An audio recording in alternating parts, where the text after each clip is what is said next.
Ako po si Jinky, ang inyong community guide at si Ian Paul. Hello po, good morning. Una sa lahat, nais po namin kayong i-welcome dito po sa Sabang Mangrove Paddle Boat Tour. You are welcome everyone! So lahat po ba from Jinsan? Yes. Ayan, so welcome po. Familiar na po ba kayo sa mangrove tree or bakawan? Yes.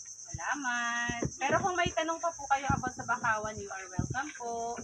Again, yung mga puno na nasa magkabilaan ng ilog, yan po yung mangrove tree or bakawan ng kanyang local name. Na ang salitang mangrove ay nanggaling po sa Malay dialect na ibig sabihin ng man, people, grove ay forest. Mangrove people forest. At ang mangrove tree po ay nabubuhay lamang sa brackish water and also purely salt water and tropical country. So the Sabang Mangrove Paddle Boat Tour, this is the one of the CBST project, Community-Based Sustainable Tourism, and jointly organized and implemented by Conservation International, Palawan Conservation Corps. Din meron po kaming mga bagong partners, yun po yung United Nations Development Program, European Union, and also Forest Foundation Philippines, and Ecotourism. So the length of the river po ay nasa 2 kilometers and this is 30 to 35 minutes back and forth.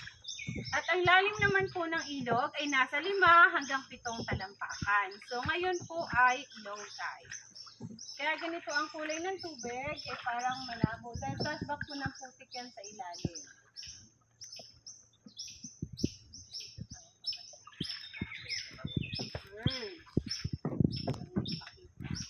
Then kapag ka-high tide naman po, almost 1 more meter up. Squirrel! May squirrel po, may naibising.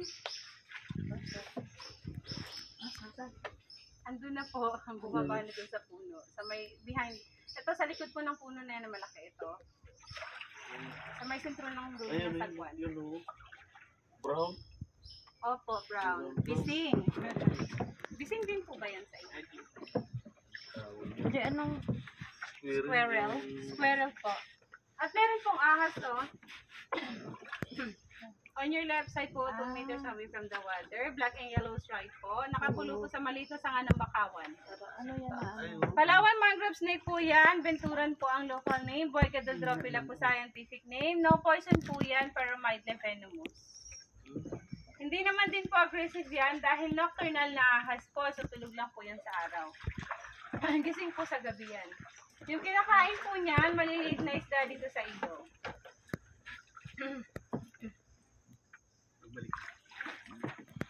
Hindi yan gumagalaw sa umaga.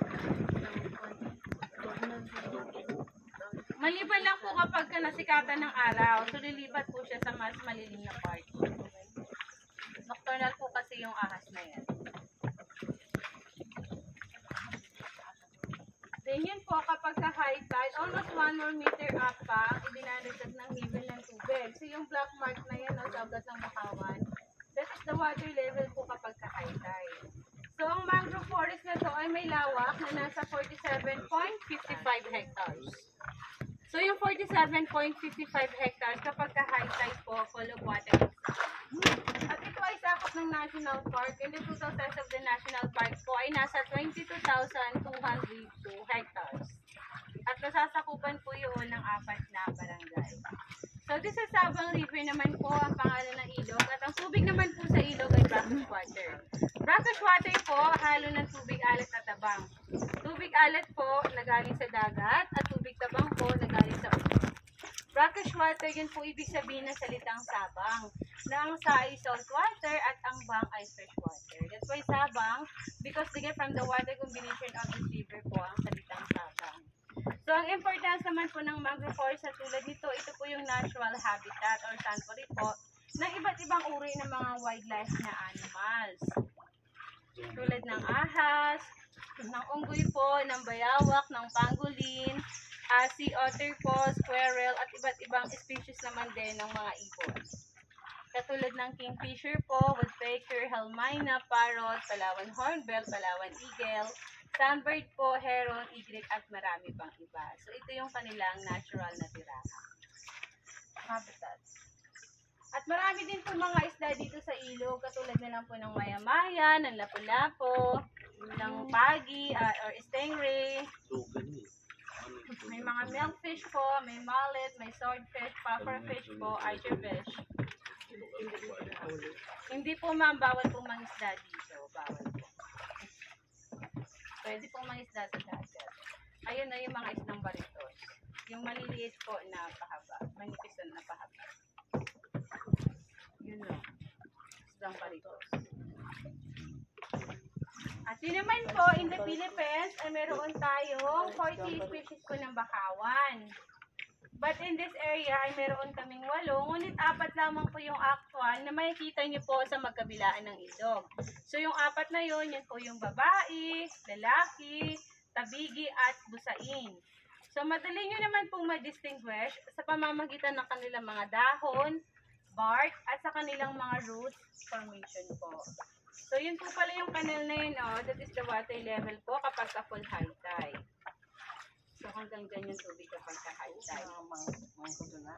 So yun po, tingin na lang po tayo sa kaliwang bahagi ng ilog. So ito po, isa sa mga uri ng bakawan na makikita po natin sa magkabilaan ng ilog. May yung color ng bark niya is parang bayabas o light brown. So yun naman po yung tabigi, Xylocarpus granatum po, scientific name. Then yun naman po yung babae at lalaking bakawan. Tingin tayo sa kanang bahagi po ng ilog. So yung dahon na malapad, din po yung babae. Dahil sa Porang mucronata po, scientific name ng babae. Then yun naman po yung lalaki, mas maliit ang dahon at patulis. So, male mangrove, Rhizopora apiculata po scientific name. Pero yung lalaki at babaeng bakawan, mga self-germinated tree sila. Wala pong cross-pollination yun or walang pagsasaling lahi. Tinawag lamang po ng lalaki-babae yun para mas madali natin silang ma-identify. So, just for identification lamang po yung lalaki at babae. So, parehas pong namumunga yan, but all the fruit of the mangrove po ay hindi nakakain ng tao. Nagsisilbing pagkain po ng mga wildlife na animals dito, katulad po ng unggoy. So, minsan po may mga unggoy dito, minsan wala din. Kasi yung mga unggoy na yon, mga wildlife na animals po sila, wala sila sa cage, at malaya po silang gumala. Then, that structure naman po on your left side, bamboo boardwalk po yan. Founded po ng Forest Foundation Philippines na may haba na nasa 100 meters. Record po dyan sa Limestone Mountain. Nagsisilbing bird watching area naman po yan early morning. Alas 6 po ng umaga. Dahil yung mga ibon po, tulong sila magdamag, so maaga silang nagigising para po maghanap ng kanilang pagkain. Meron pong water monitor lizard or bayawak sa ibabaw po ng lag na to, camouflage. Ito po yung nasa tubig, ito, yung lag na to. Yung meron pong mangrove trees. Kita niyo po? Hello. Hello! May nai, hello. Hello sa ilong to. Opo. Or ibig. Sabay na siya sa kulay. Hindi, ang maliit lang.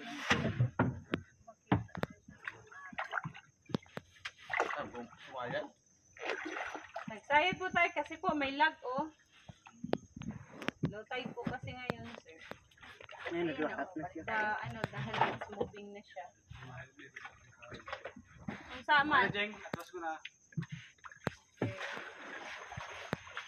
So, water monitor lizard or bayawak po ang kanyang local name. Varanus palawensis po, scientific name niya. And that is endemic po dito sa Palawan.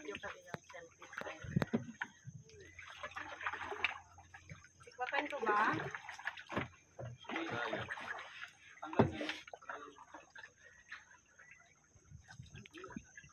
Ayun na po, yung bayawak. Tumangoy na. Opo, yun na, oh. So,